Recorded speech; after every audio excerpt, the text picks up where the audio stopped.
प्रिय दोस्तों, सर्वप्रथम आप सभी को मेरा नमस्कार। आज मैं यहाँ आपके सामने एक प्रेरणादायक भाषण देने के लिए खड़ा हूँ, जिसका उद्देश्य आपको आगे बढ़ने और अपने सपनों को साकार करने के लिए प्रेरित करना है।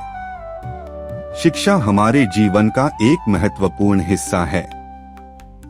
यह हमें ज्ञान देती है और हमें एक सफल व्यक्ति बनने में मदद करती है। जैसे कि महात्मा गांधी ने कहा था, शिक्षा सबसे शक्तिशाली हथियार है जिसका उपयोग आप दुनिया को बदलने के लिए कर सकते हैं। इसलिए हमें शिक्षा के प्रति गंभीर रहना चाहिए और इसे अपने भविष्य की नींव बनाना चाहिए। आप सभी ने सुना होगा, मेहनत इतनी खामोशी से करो कि सफलता शोर मचा दे। यह वाक्य हमें यह सिखाता है कि सफलता कभी भी आसानी से नहीं मिलती। यह लगातार प्रयासों और कठिन परिश्रम का परिणाम होती है। कभी कभी हम असफल होते हैं, लेकिन असफलता हमें सिखाती है कि हमें फिर से कोशिश करनी चाहिए। थॉमस एडिसन ने कहा था, हमारी सबसे बड़ी कमजोरी हार मान लेना है। सफल होने का सबसे निश्चित तरीका है हमेशा एक और बार प्रयास करना। पॉजिटिव थिंकिंग का महत्व कभी कम नहीं किया जा सकता। जब हम सकारात्मक सोचते हैं, तो हम अपने लक्ष्यों को प्राप्त करने में सक्षम होते हैं।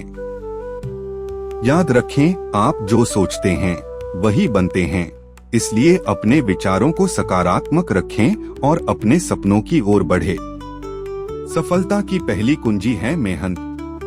कहा जाता है, कोशिश करने वालों की कभी हार नहीं होती। जब हम मेहनत करते हैं, तो हम अपने सपनों को साकार करने के लिए एक ठोस आधार तैयार करते हैं।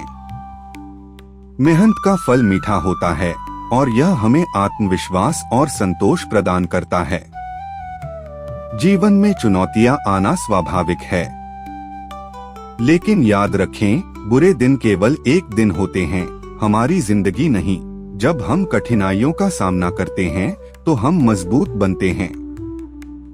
असफलता हमें सिखाती है कि हमें कैसे आगे बढ़ना है। आपको खुद पर विश्वास करना होगा। आपकी सोच आपकी पहचान बनाती है। अगर आप खुद पर भरोसा करेंगे, तो कोई भी मुश्किल आपको रोक नहीं सकती। अपने सपनों पर विश्वास करें और उन्हें पाने के लिए दृढ़ रहें।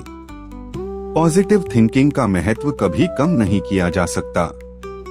आप जो सोचते हैं वही बनते हैं। इसलिए अपने विचारों को सकारात्मक रखें। जब आप सकारात्मक सोचेंगे, तो सकारात्मक परिणाम भी आएंगे। दोस्तों, सफलता कोई एक दिन में हासिल नहीं होती। यह एक यात्रा है जिसमें मेहनत, धैर्य और आत्मविश्वास की आवश्यकता होती है। अपने सपनों को साकार करने के लिए आज से ही कदम उठाना शुरू करें। याद रखें, सपने वो नहीं जो हम सोते वक्त देखते हैं, सपने वो हैं जो हमें सोने नहीं देते। आप सभी को धन्यवाद। चलिए हम सब मिलकर अपने सपनों को साकार करने की दिशा में कदम बढ़ाते हैं। यह भाषण प्रेरणा देने के लिए लिखा गया है और इसे आप अपने तरीके से संशोधित भी कर सकते हैं। महान व्यक्तियों ने हमेशा कहा है, कोशिश करने वालों की कभी हार नहीं होती। जब आप अपने लक्ष्यों के प्रति ईमानदार रहते हैं और कठिनाइयों का सामना करते हैं, तो सफलता आपके कदम चूमती है। हमें यह याद रखना चाहिए कि असफलता केवल एक कदम है जो हमें सीखने और आगे बढ़ने का अवसर देती है। सफलता की परिभाषा हर व्यक्ति के लिए अलग हो सकती है। कुछ छात्रों के लिए यह अच्छे अंक लाना हो सकता है, जबकि दूसरों के लिए यह अपने सपनों का करियर बनाना हो सकता है। लेकिन एक बात निश्चित है, सफलता बिना मेहनत के नहीं मिलती। प्रिय दोस्तों, याद रखें कि सफलता एक यात्रा है, न कि एक गंतव्य। इसे पाने के लिए निरंतर प्रयास करते रहिए। आपकी मेहनत और समर्पण ही आपको आपके लक्ष्यों तक पहुंचाएंगे। आप सभी का धन्यवाद। चलिए हम सब मिलकर अपने सपनों को साकार करने की दिशा में कदम बढ़ाते हैं। अगर आपको मेरा वीडियो पसंद आया हो, तो लाइक, शेयर एंड सब्सक्राइब करना न भूलें।